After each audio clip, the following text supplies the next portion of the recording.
वक्त की एक बड़ी खबर गुजरात से आ रही है, जहां मंत्रियों का शपथ ग्रहण कार्यक्रम इस वक्त जारी है। हर्ष सांघवी ने मंत्री पद की शपथ ली है। इसके अलावा गुजरात के डिप्टी सीएम बनेंगे हर्ष सांघवी। आपको बता दें कि मुख्यमंत्री सेम है, लेकिन जो मंत्रियों को शपथ का कार्यक्रम है वो इस वक्त चल रहा है गुजरात में। नए मंत्री इस वक्त गुजरात में शपथ ले रहे हैं। बीजेपी ने एक बार फिर से बड़ा फैसला लेकर सबको चौंका दिया। तेने प्रकट करीश नहीं, तेने प्रगट करीश नहीं। धन्यवाद।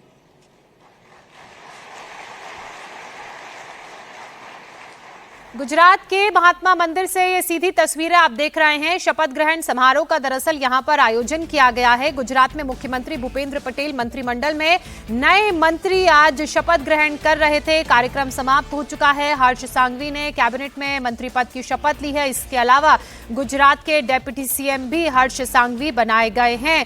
अधिकतम मंत्रियों की संख्या को लेकर लगातार कयासों का जो दौर था वो जारी था, लेकिन जब कल रात को पूरे मंत्रिमंडल ने इस्तीफा दे दिया तो उस खबर से हर कोई चौंक गया। अब आज देखिए, जो नए मंत्री हैं उन्हें आचार्य देवव्रत ने पद एवं गोपनीयता की शपथ दिलाई है। गांधीनगर से ये सीधी तस्वीरें आप देख रहे हैं। बड़ी तैयारी इस कार्यक्रम के लिए की गई थी और बताया ये जा रहा है कि हजारों की संख्या में गुजरात के लोगों की मौजूदगी में गुजरात के राज्यपाल आचार्य देवव्रत ने तमाम मंत्रियों को, जिन्होंने आज शपथ ली है, उन्हें पद एवं गोपनीयता की शपथ दिलाई। और एक आंकड़ा जो सामने आ रहा है वो लगभग 27 के करीब है। भूपेंद्र पटेल कैबिनेट 3.0 में कौन कौन मंत्री बनाए गए हैं उसकी ये सीधी जानकारी, सीधी तस्वीरें इस वक्त आप अपने टेलीविजन स्क्रीन पर देख रहे हैं। 27 मंत्रियों को शपथ दिलाई गई है मंत्री पद की, और किन किन इलाकों को साधने की कोशिश की गई है, कौन कौन से रीजन से ये विधायक आते हैं वो आपको बताएंगे।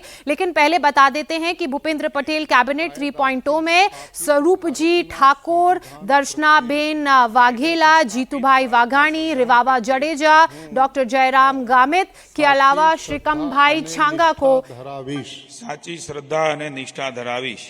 હું ભારતના સાર્વભૌમત્વનું અને અખંડતાનું સમર્થન કરીશ। ભારતના સાર્વભૌમત્વનું અને અખંડતાનું સમર્થન કરીશ। અને હું गुजरात। हमारे सहयोगी निर्णय कपूर लगातार हमारे साथ बने हुए हैं। सीधे निर्णय का रुख कर लेते हैं। निर्णय, ये जो फैसला लिया गया, कैबिनेट के जो मंत्री हैं बीते कल उन्होंने रिजाइन दिया और आज जो नए मंत्रियों ने शपथ लिया है, उस फैसले ने हर किसी को चौंकाया। जिस टाइमिंग पर ये फैसला लिया गया है, मंत्रिमंडल का विस्तार किया गया है, इससे क्या समझा जाए और कौन कौन मंत्री बनाए गए हैं? देखिए, ये फैसला वाकई चौंकाने वाला था। जब सभी 16 मंत्री जो थे मौजूदा, उन्होंने रिजाइन कर दिया। लेकिन उससे भी ज्यादा जो सरप्राइजिंग बात है वो ये है कि गुजरात के नए उप मुख्यमंत्री के तौर पे अब जिन्होंने कल रिजाइन किया, हर्ष सांघवी, जो कि राज्य मंत्री थे गुजरात में, वो अब उप मुख्यमंत्री होंगे गुजरात के। उन्होंने अभी अभी उप मुख्यमंत्री पद की शपथ ली है। और आप देखिए कि जो कल हम कह रहे थे, 16 में से करीब 10 जो मौजूदा मंत्री हैं उनको ड्रॉप किया गया है और 6 जो हैं उनको कंटिन्यू किया गया है।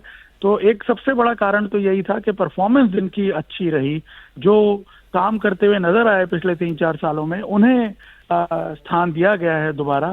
और ये बात गुजरात की जनता में लगातार चल रही थी कि कुछ 1-2 मंत्री जो हैं उनको छोड़ करके बाकी सबको लेकर के एक अनरेस्ट था, एक एंटी इनकम्बेंसी सी पैदा हो रही थी। मुख्यमंत्री की खुद की इमेज बहुत अच्छी थी। लेकिन आपको एक बात बता दें कि पिछले कुछ समय में हमने लगातार देखा कि हर्ष सांघवी जो है वो एक फेस बनते जा रहे थे गवर्नमेंट का, और सारे अहम मामलों में, सारे अहम मंत्रालयों से जुड़े कामों में जिनका उनसे ताल्लुक भी नहीं था, उसमें भी उन्हें एक रेस्क्यूअर के तौर पे यूज किया गया। कई जगह उनकी उपयोगिता उन्होंने जो है साबित की और आज उसका आप देखिए रिवॉर्ड भी मिला। और यही शायद नरेंद्र मोदी के काम करने की, प्रधानमंत्री नरेंद्र मोदी के काम करने की शैली है कि एक साथ पहले सभी को रिजाइन करवाया गया और उसके बाद जिन लोगों ने काम किया है, जिनकी परफॉर्मेंस अच्छी है, उन्हें दोबारा कैबिनेट में स्थान मिला। और स्थान नहीं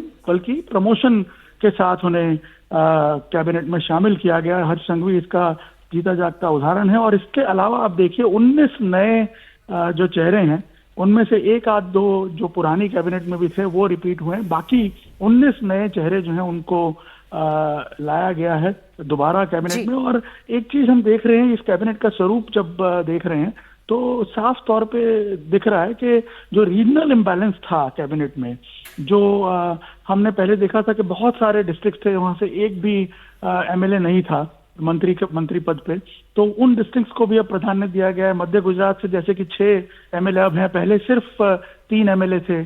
सौराष्ट्र से एमएलए की संख्या जो है अब मंत्रिमंडल में बढ़ रही है, करीब 12 मंत्री हैं सौराष्ट्र से, जो कि पहले कम थे, मात्र 6 थे। तो ये जो इम्बैलेंस है, रीजनल भौगोलिक इम्बैलेंस, उसको कहीं ना कहीं कंट्रोल करने की कोशिश की गई है, उसको कहीं ना कहीं एड्रेस करने की कोशिश की गई है, क्योंकि आने वाले दिनों में एक मेजर जो है स्थानीय निकायों के चुनाव होने वाले हैं इस साल के अंत में या अगले साल के शुरुआत में। बिल्कुल, और वो तय करेंगे कि 2027 में क्या किस तरह से आगे बढ़ना है। आगे बढ़ना है। निष्ठा धरावीश હું ભારતના સાર્વભૌમત્વનું અને અખંડતાનું સમર્થન કરીશ.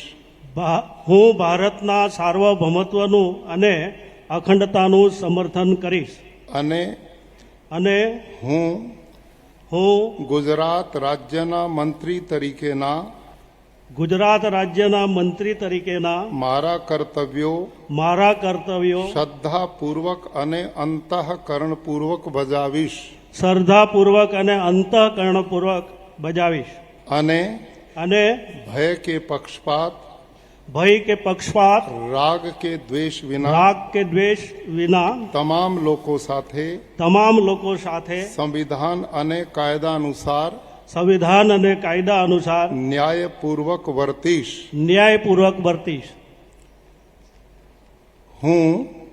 હું નરેશભાઈ મગનભાઈ પટેલ ઈશ્વરના નામે સોગંદ લઉં છું કે હું ગુજરાત રાજ્યના મંત્રી તરીકે જે કોઈ બાબત મારી વિચારણા માટે લાવવામાં આવશે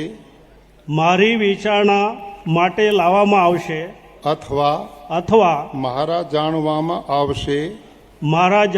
આવશે તેની જાણ એવા મંત્રી તરીકેના निर्णय लगातार हमारे साथ बने हुए हैं। निर्णय जैसा कि आपने बताया, 27 मंत्रियों को मंत्रिमंडल में शामिल किया गया है। 6 ऐसे मंत्री हैं जो पहले मंत्रिमंडल में थे, लेकिन उन्हें एक बार फिर से मंत्रिमंडल में जगह मिली है। लेकिन कुछ चेहरे ऐसे भी हैं जो पहली बार मंत्रिमंडल में शामिल किए गए हैं। कौन कौन से वो चेहरे हैं, किन रीजन से गुजरात के वो आते हैं?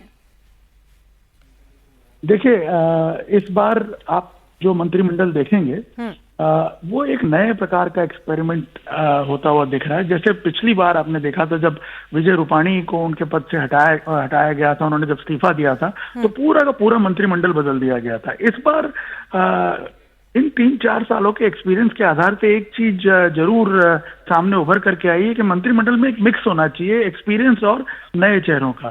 तो इसमें हम देख रहे हैं कि कई एक्सपीरियंस चेहरे भी लिए गए, जैसे जीतू वाघानी हैं, नरेश पटेल हैं। ये एक तरह से एक्सपीरियंस लोग हैं, पहले भी मंत्रिमंडल में रह चुके हैं, प्रशासन का इनको अनुभव है, संगठन का भी अनुभव है। इसके अलावा आप देखें तो जो नए चेहरे हैं उनमें जैसे एमएलए जो हैं अमरेली से फर्स्ट टाइमर, उनको रखा गया है। इसके अलावा कई और साउथ गुजरात से कुछ नेताओं को रखा गया है। तो ये सारा जो एक मिक्स क्रिएट करने की कोशिश की गई है, जिसमें आप जो युवाओं के एस्पिरेशंस हैं उनको भी एड्रेस कर रहे हैं। निर्णय इसके अलावा क्रिकेटर रविंद्र जडेजा की पत्नी की बात भी की जाए। 2022 में वो पहली बार विधायक बनी, इस बार उन्हें भी मंत्रिमंडल में शामिल किया गया है। महिलाओं को भी तरजीह दी गई है, वो भी फर्स्ट टाइमर है, उन्हें भी मंत्रिमंडल में जगह मिली है। बिल्कुल, 3 महिलाएं इस बार मंत्रिमंडल में हैं, जो कि पिछले मंत्रिमंडल में अगर आप देखें तो सिर्फ एक महिला मंत्री थी। इस बार 3 महिलाओं को मंत्रिमंडल में शामिल किया गया। मनीषा वकील बड़ौदा से हैं, जिनको दोबारा चांस मिला है, लेकिन रीवाबेन जडेजा, ऑफ कोर्स ये एक लोगों के लिए अच्छा सरप्राइज भी है, बिकॉज रीवाबेन जडेजा को जब जी। टिकट दिया गया था तब से उनको लेकर के ये एक माहौल बना था कि इतना एक्सपीरियंस नहीं है उनको राजनीति का, लेकिन पिछले 3 सालों में रीवा जडेजा ने प्रूव किया है जिस प्रकार से इन्वॉल्वमेंट रहा है अपने मत क्षेत्र में और दूसरे जो पॉलिटिकल। और बीजेपी की अगर बात की जाए तो बीजेपी आला कमान को अपने इसी तरह के सरप्राइजिंग डिसीजंस के लिए जाना भी जाता है कि कैसे मंत्रियों के कामों के अनुसार उनको प्रमोशन मिले और उनको इस तरह से मंत्रिमंडल में शामिल किया जाए। शुक्रिया निर्णय आपका, तमाम अपडेट्स, तमाम जानकारी के लिए।